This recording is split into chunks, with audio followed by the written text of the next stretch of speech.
Merry Christmas, everyone. I am joined here by some very special guests. Asteroids, please say hello and Merry Christmas. Hello, Merry Christmas, everyone. Merry Chrysler.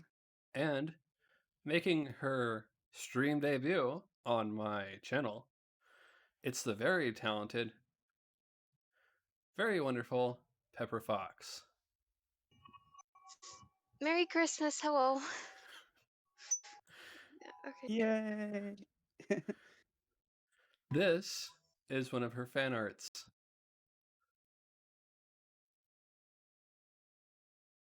A very great piece of fan art. I really enjoy Aww.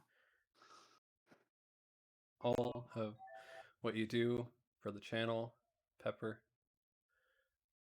And today we're going to be continuing 100 Classic Books. So, Pepper, thank you very much for the fan art. Very great shading. I'm going to try to go ahead and leave the compliments brief for your sake. But it looks great.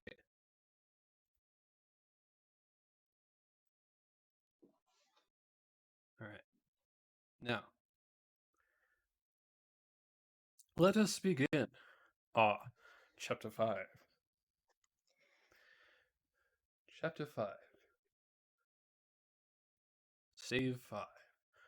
The end of it. Yes, and the bedpost was his own. Oh, actually, hold on. Sorry. Let me make sure people know I'm streaming. Hashtag pro streamer. Yeah. But anyway, up after I do some setup. I'll also go ahead and say that I hope everyone has a Merry Christmas because I'm gonna get going now. Have a great one. Asteroids. Thank you. Have a great stream. Enjoy the reading.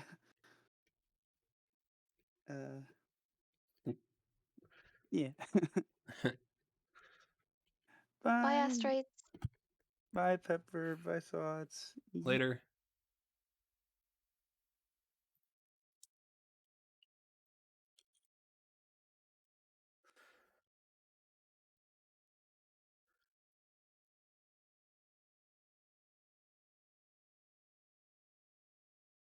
All right, just making sure that people know I'm streaming before I start it up.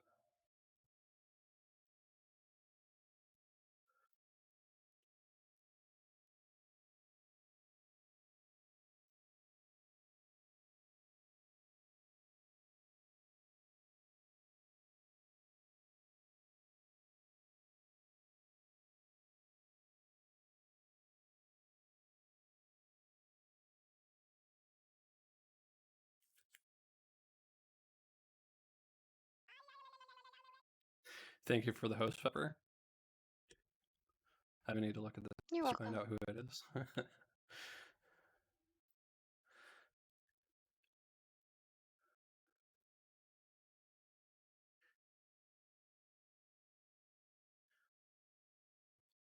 promos. There we go.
There we go. Now let us begin.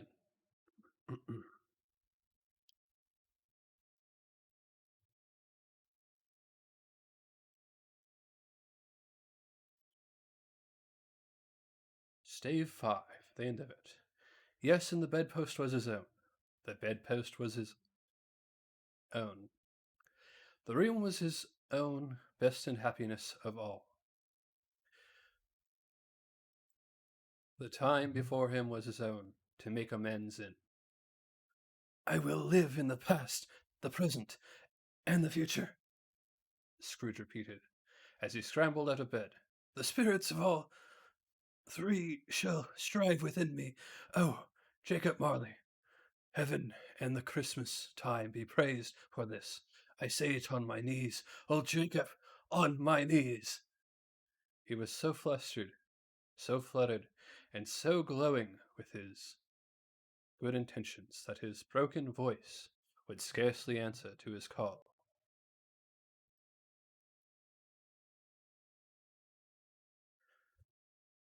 He had been sobbing violently in his conflict with the spirits, and his face was wet with tears. They are not torn down, cried Scrooge, folding one of his bed curtains in his arms. They are not torn down, rings and all. They are here. I am here. The shadows of the things that would have been may be dispelled. They will be. I know they will.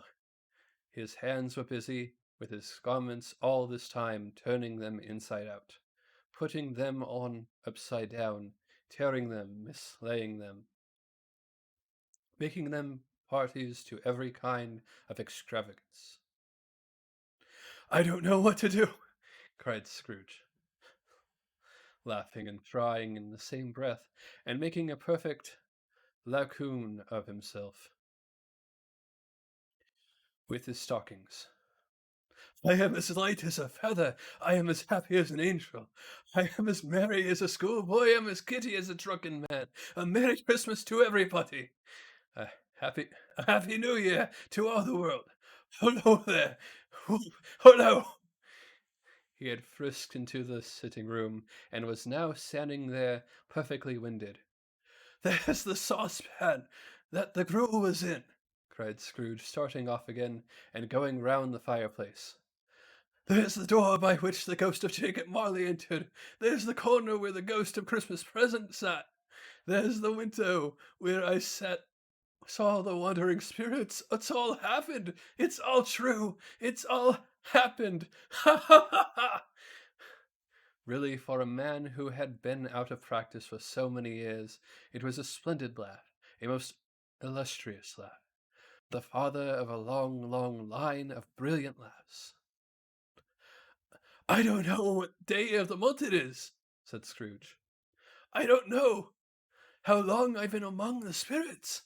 I don't know anything. I'm quite a baby. Never mind. I don't care. I'd rather be a baby. Hello, whoop, hello there. He was checked in his transports by the churches, ringing out the illustrious peals he had ever heard. Clash, clang, hammer, ding, dong, bell, ding, dong, ding, hammer and clang, clash. Oh, glorious, glorious! Running to the window, he opened it and put out his head. No fog, no mist, clear, bright, jovial, stirring, cold, cold piping for the blood to dance to, golden sunlight, heavenly sky, sweet, fresh air, merry bells. Oh, glorious, glorious!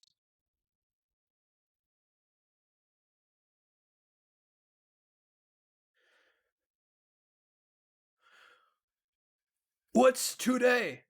Cried Scrooge, calling downward to a girl in Sunday clothes, who perhaps had loitered in to look about him.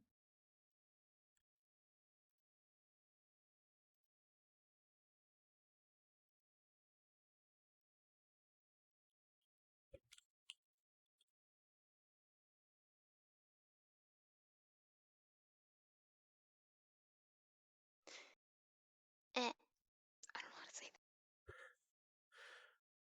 that. returned the girl, with all her might of wonder. What's today, my fine young miss? Said Scrooge.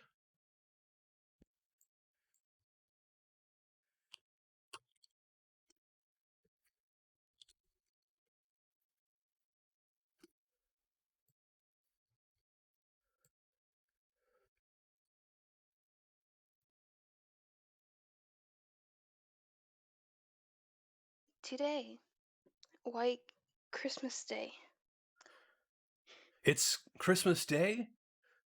Said Scrooge to himself. I haven't missed it. The spirits have done it all in one night. They can do anything they like. Of course they can. Of course they can. Hello, my fine miss.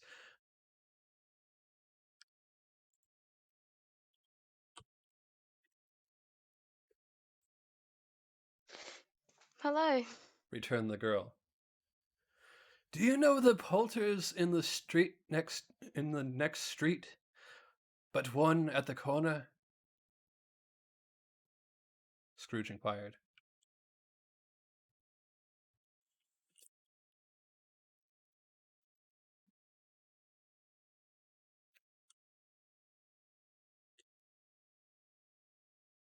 I should hope I did. Replied the lass. An intelligent girl, said Scrooge. A remarkable girl. Do you know whether they've sold the prize turkey that was hanging up there? Not the little prize turkey, the big one. What, the one as big as me? Returned the girl. What a delightful girl, said Scrooge. It's a pleasure to talk to her. Yes, my dear.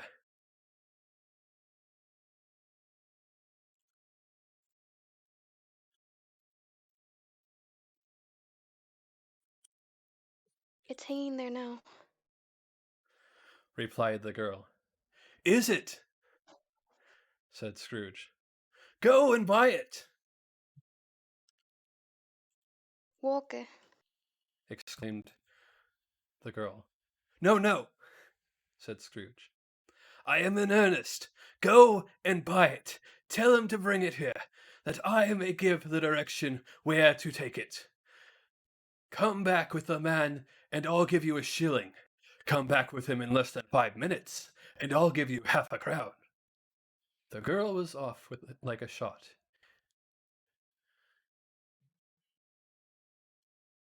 Must have had a steady hand at a trigger, who could have got in shot off half so fast.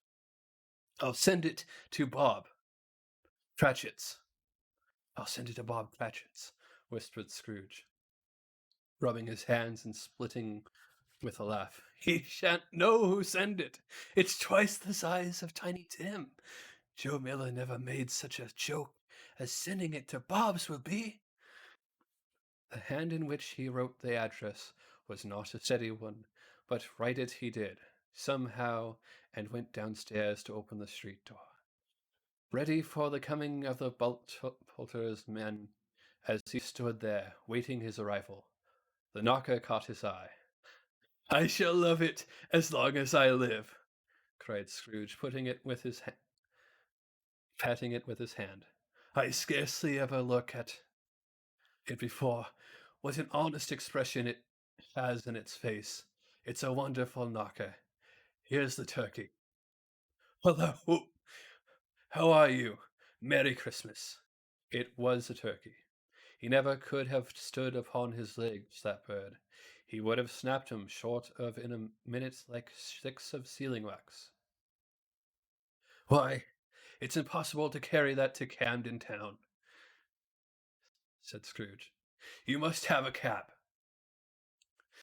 The chuckle with which he said this, and the chuckle with which he paid for the turkey, and the chuckle with which he paid for the cab, and the chuckle with which he recompensed the girl, were only to be exceeded by the chuckle with which he sat down breathless in his chair again, and chuckled till he was crying. Shaving was not an easy task, for his hand continued to shake very much, and shaving requires attention, even when you don't dance while you are at it. But if he had cut the end of his nose off, he would have put a piece of sticking plastic over it, and been quite satisfied. He dressed himself, all in his best, and at last he got into the streets. The people were by this time pouring forth as he had seen them with the ghost of Christmas present, and walking with his hands behind him. Scrooge regarded every one with a delighted smile. He looked so irresistibly pleasant, in a word, that 3 or 4 good-humoured fellows said, "Good morning, sir. A Merry Christmas to you." And Scrooge said often afterward that of all the blithe sounds he had ever heard, those were the blithest in his ears. He had not gone far, when coming on towards him, he beheld the portly gentleman who had walked into his counting house the day before, and said, "Scrooge and Marley's, I believe." It sent a pang through his heart to think how this old gentleman would look upon him when they met, but he knew what path lay straight before him, and he took it. "My dear sir," said Scrooge, quickening his pace, and taking the old gentleman by both his hands. "How do you do?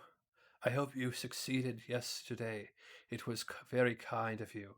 A Merry Christmas to you, sir." "Mr. Scrooge?" "Yes," said Scrooge. "That is my name, and I fear it may not be pleasant to you. Allow me to ask your pardon. And will you have the goodness—" Here Scrooge whispered in his ear, "Well, Lord bless me!" cried the gentleman, as if his breath were taken away. "My dear Mr. Scrooge, are you serious?" "If you please," said Scrooge. "Not a farthing less. A great many back payments are included in it, I assure you. Will you do me that favor?" "My dear sir," said the other, shaking hands with him, "I don't know what to say to such munific—" "Don't say anything, please," retorted Scrooge. "Come and see me. Will you come and see me?" "I will," cried the old gentleman, and it was clear he meant to do it. "Thank'ee," said Scrooge. "I am much obliged to you. I thank you 50 times. Bless you." He went to church and walked about the streets, and watched the people hurrying to and fro, and patted children on the head, and questioned beggars, and looked down into the kitchens of houses, and up to the windows, and found that everything could yield him pleasure. He had never dreamed that anything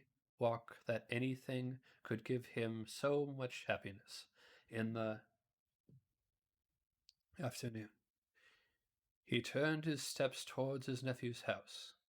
He passed the door a dozen times before he had the courage to go up and knock, but he made a dash and did it. "Is your master at home, my dear?" said Scrooge to the girl. "Nice girl. Very." "Yes, sir." "Where is he, my love?" said Scrooge. "He's in the dining room, sir, along with the mistress. I'll show you upstairs, if you please." "Thank'ee. He knows me," said Scrooge, with his hand already on the dining room lock. "I'll go in here, my dear." He turned it gently and sidled his face in round the door. They were looking at the table, which is spread out in great array, for these young housekeepers are always nervous on such points, and like to see that everything is right. "Fred," said Scrooge. Dear heart alive, how his niece by marriage startled. Scrooge had forgotten, for the moment, about her sitting in the corner with a footstool, or he wouldn't have done it on any account. Why, bless my soul, cried Fred. Who's that? It is I, your Uncle Scrooge. I've come to dinner. Will you let me in, Fred? Let him in? It is a mercy. He didn't shake his arm off. He was at home in 5 minutes. Nothing could be heartier. His niece looked about the same. So did Topo when he came. So did the plump sister when she came. So did everyone when they came. Wonderful party, wonderful games, wonderful anonymity, wonderful happiness. But he was early at the office next morning. Oh, he was early there. If he could only be there first, and catch Bob Cratchit coming late. That was the thing he had set his heart upon. And he did it. Yes, he did. The clock struck 9. No Bob a quarter past. No Bob, he was 18 minutes and a half behind his time. Scrooge sat with his door wide open, that he might see him come into the tink. His hat was off before he opened the door. His comforter, too. He was on his stool in a jiffy, driving away with his pen, as if he were trying to overtake 9 o'clock. Hello, growled Scrooge, in his accustomed voice, as near as he could feign it.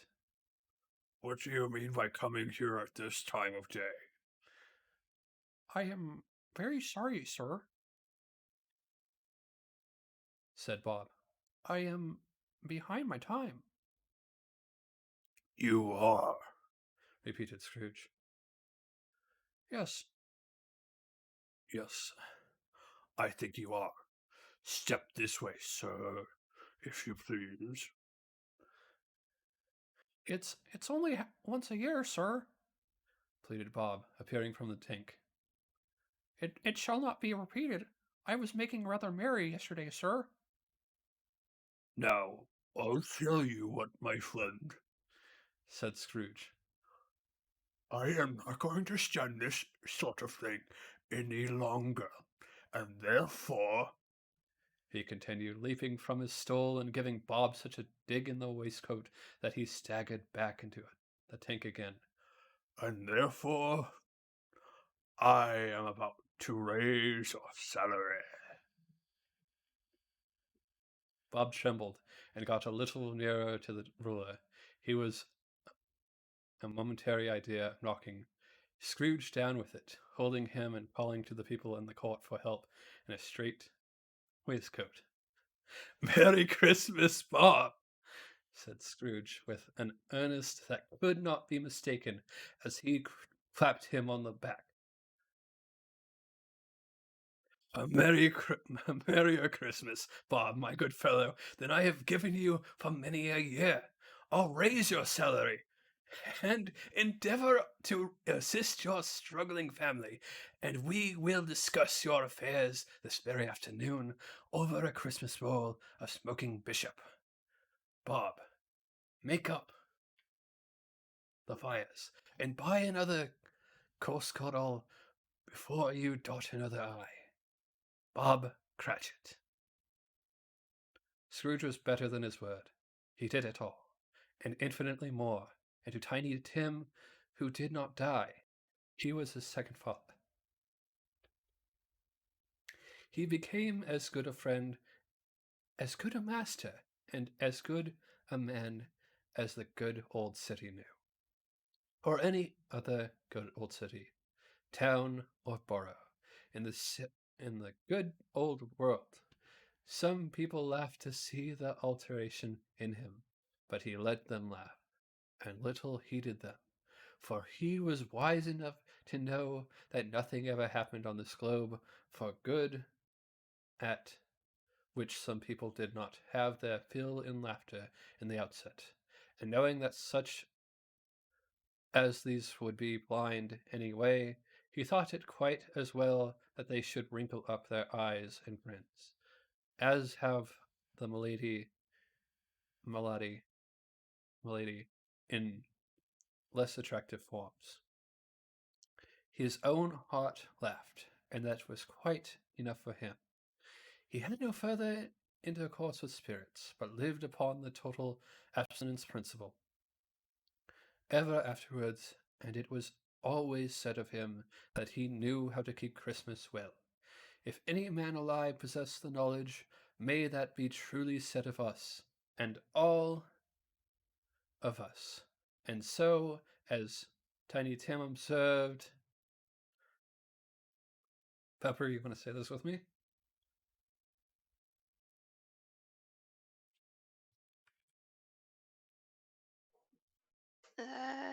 Sure. All right. 3, 2, 1. God bless us. God bless God bless everybody. us. Yeah, sorry, that was so Everyone. off. It's okay. Want to try it again? Yeah, God. sure. God bless us, everyone. everyone. There you go. Thank you very much for watching as I read through this one. Pepper, thank you very much for joining me. And I believe we have a certain reindeer to visit now.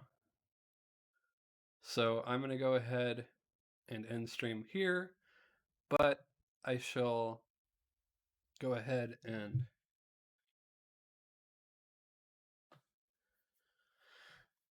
start up on Animal Crossing New Horizons.